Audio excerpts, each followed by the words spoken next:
Arsenic নৌহরযুক্ত পানীয় জল প্রকল্পের বেহাল দশা। 12,48,000 টাকা ব্যয়ে তৈরি হওয়া পানীয় জল প্রকল্পের একেবারে ভগ্ন দশা।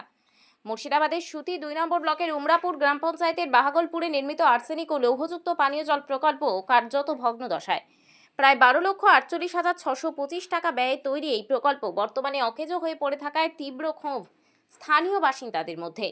স্থানীয় সূত্রে জানা গিয়েছে, সুতি 2 পঞ্চায়েত সমিতির অর্থ বরাদ্দে গড়ে ওঠা এই প্রকল্পের মূল উদ্দেশ্য ছিল এলাকায় বিশুদ্ধ পানীয় জল সরবরাহ করা। কিন্তু নির্মাণের কিছুদিনের মধ্যেই প্রকল্পটি বিকল হয়ে পড়ে। এখন সেটি সম্পূর্ণ অচল অবস্থায় পড়ে রয়েছে, যার ফলে চরম ভোগান্তির শিকার হচ্ছেন গ্রামবাসীরা। বাসিন্দাদের অভিযোগ, 12 লক্ষ টাকার বেশি ব্যয় দেখানো হলেও বাস্তবে সেই অনুযায়ী কাজ হয়নি। তাদের দাবি, গোটা প্রকল্পেই বড়সড় দুর্নীতি হয়েছে। অভিযোগ উঠেছে, সরকারি অর্থের একটি বড় অংশ আত্মসাৎ করা হয়েছে এবং এতে পঞ্চায়েতের শাসক দলের নেতাদের পাশাপাশি ঠিকাদারদেরও ভূমিকা রয়েছে। এ বিষয়ে স্থানীয় এক তৃণমূল পঞ্চায়েত সদস্য অবশ্য দাবি করেছেন, ঝড়ের কারণে প্রকল্পের কিছু অংশ ভেঙে পড়ে।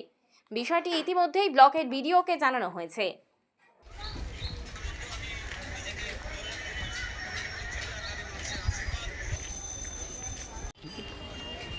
সরকারটাই এরকম। হ্যাঁ, সরকারটাই এরকম। সরকারটা এরকম।